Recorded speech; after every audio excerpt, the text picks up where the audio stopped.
Hi, we're here at the display garden here at Glover Nursery. This is a pond that we built years ago with my grandfather and dad and uncle. So we try to keep some plants in here that are unique and trial new varieties to make sure they'll grow well in Utah. And we don't over maintain this garden, so if they grow here, they can pretty much grow about anywhere. So, hi, I'm Ryan with Glover Nursery, and we're going to show you how to water your tree now that you have it planted properly. So, the first thing to consider when how you're going to water your new tree is these types of sprinklers are designed for lawns, not trees and shrubs. So to be able to water trees and shrubs with these is not really practical if you're trying to water it with your lawn at the same time, because these are designed to only go deep enough for roots for your lawn, not a root ball of a tree or a shrub that's, you know, a foot or more deep. So these can be great for part of your yard and established plants, but as far as a new plant, I would not consider those as watering your plants. And another one that is very common is drip systems. Now, drip systems can be great, but they also have their own drawbacks. They do require maintenance, and even more maintenance sometimes than a regular pop-up sprinkler head, because you need to go around and check every individual plant to make sure that the water is actually coming out of the drip hose. You're not just assuming that it's running. And another common thing that happens is putting a new plant on a drip line with existing plants.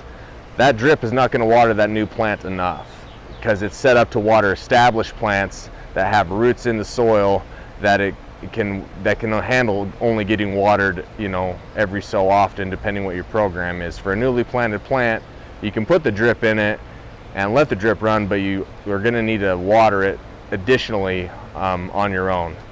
Now, if you have a drip line of all new plants, that's a little different, but still it's the same principle.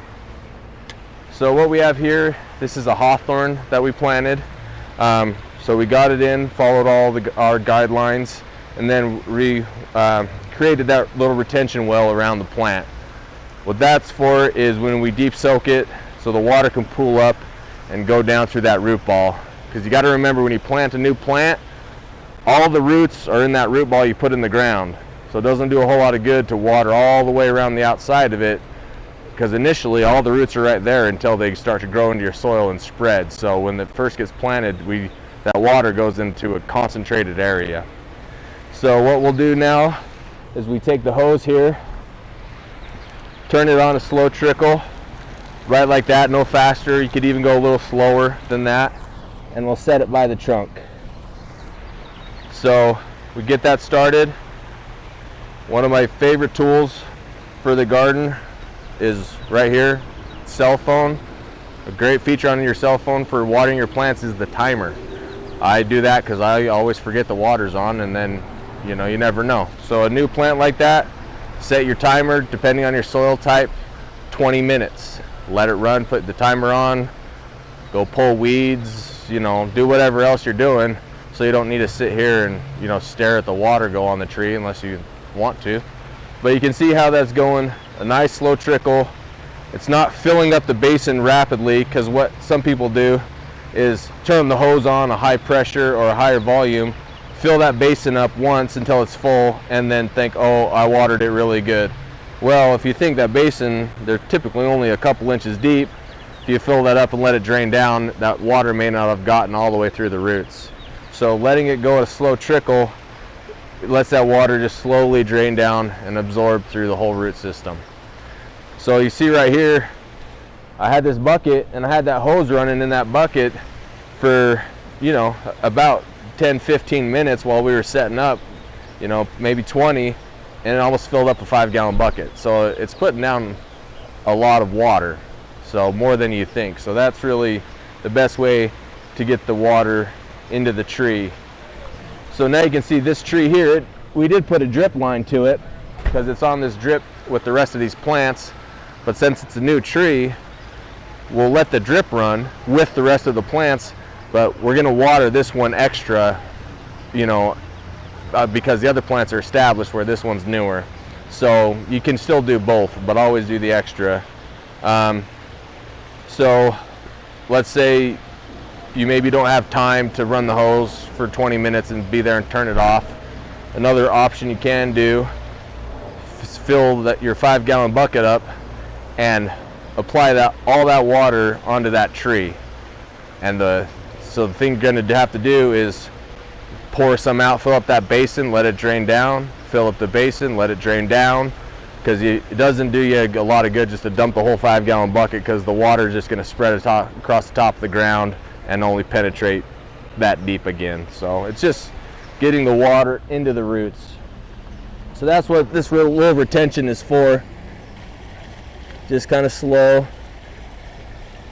And if you do like a root starter fertilizer, you can do this at the same time.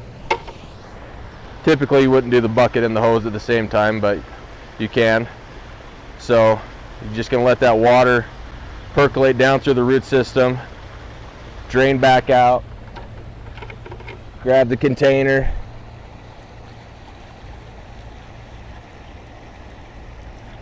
hit it again. If you breach your levee and the water starts spilling everywhere, just put the soil back around it. But this way, you can do multiple plants at a time. So things like that.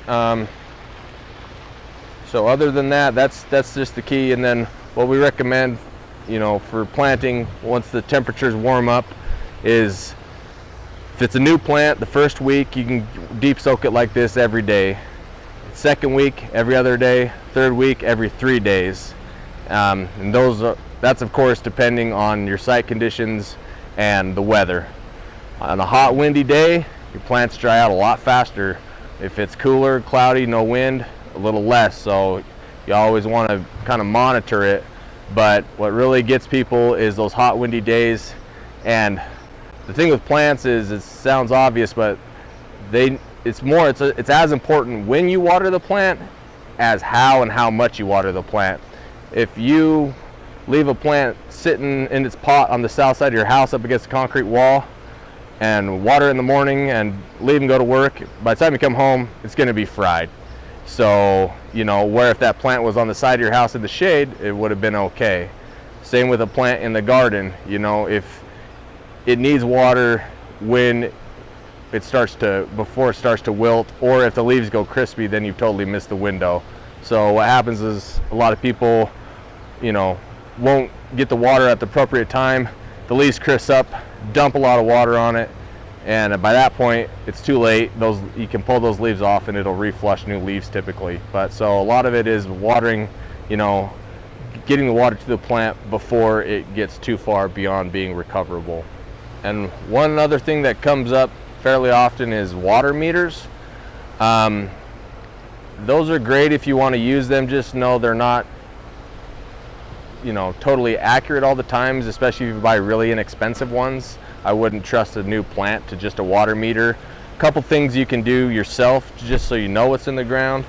Take a long screwdriver, don't push really hard, just push with light pressure and see how far that screwdriver slides in the ground. If it just drops in with no effort whatsoever, you may be overwatering. If it's really hard to push in, could be underwatering. The best way to tell is get a little trowel, get a small shovel if you have a question, and just dig a little hole next to your plant and actually look and see what's there. Then you know for sure, rather than trusting some tool that you don't know if it's accurate or not. So that's what we do. If you're not sure, if it looks like it's overwatered, underwatered, just dig a little hole to the side, pull the soil out in your hand. If you squeeze it and water rings out of it, too wet, overwatered. It happens a lot with clay soil. If you take it and it's just dry, that's obvious, people can tell dry.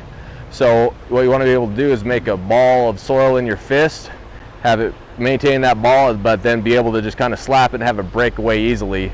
That's good soil, somewhat moist. And so what we want to do when we want to water, saturate that soil as much as we can, allow it to dry out, but not all the way to the point where it becomes too dry and then it's really hard to re-wet it.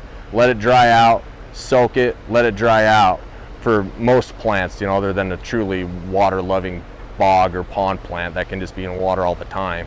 So that's kind of a good rule of thumb. If you're just not sure, just dig a little test hole and check yourself. It's not that hard to do, and then you know you're not just trying to guess or Google it, because it's your dirt, you know. So to summarize how to water a newly planted tree or shrub, we want to water the first week every day, the second week every other day, the third week every 3 days as a general guideline.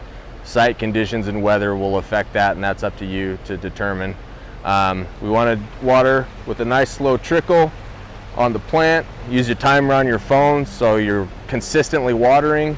Create a retention basin around the tree so the water has a chance to pool up and soak down through that root system. And we want to make sure we get that water all the way to the bottom of that root ball. So thanks for watching.